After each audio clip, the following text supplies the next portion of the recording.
দেখ বোন, মেয়েদের জীবনটা না অনেকটা কঠিন হয়। যতটা ইজি ভাবে আমরা সবকিছুকে দেখাই, সবকিছুকে ঢেকে ঢুকে রাখি, ধামাচাপা দিয়ে দিই, অতটা সহজ হয় না।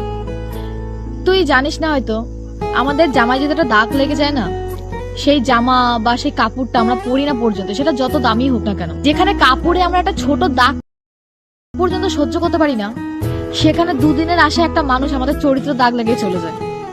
এবার তুই ভাব যে চরিত্র দাগ নিয়ে একটা মেয়ে সারাটা জীবন কিভাবে চলতে পারে।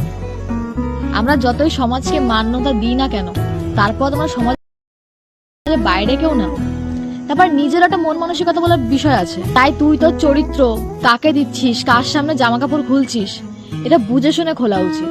সোশ্যাল মিডিয়ায় আসলাম, ভিডিও বানালাম, দেখলাম, কারো প্রেমে পড়লাম, কেউ তো হাসি দিল, হাই হ্যালো লিখলো, খুব সুন্দর লাগছে, কথা বলা ভালো, তোমার এই ভালো সেই ভালো, একটুখানি পটালো, একটুখানি ওই মাছটাকে একটুখানি তেলের উপর ফ্রাই করলো, আর আমরা গোলে একদম পুরো জল হয়ে গেলাম। আমাদের বাস্তব জীবনটা না অনেকটা কঠিন হয়, ওটা রিলের মতন ওটা সহজ হয় না। তাই কাপড় চোপড়ে দাগ লাগলে আমরা সহ্য করতে পারি না, চরিত্র দাগ লাগলেও সহ্য করতে না পারাটা এটা নারীর একটা সহজাত ধর্ম। এটাকে একটুখানি বুঝিয়ে রাখ। ভালোবাসা প্রমাণ দেওয়ার জন্য আজ যাই হোক কাপড় টাপড় কিছু খুলিস না, আর বিয়ের আগেও কাউকে কিছু দিস না, তাদের সম্পর্ক থাকলো থাকলো, না থাকলো না থাকলো।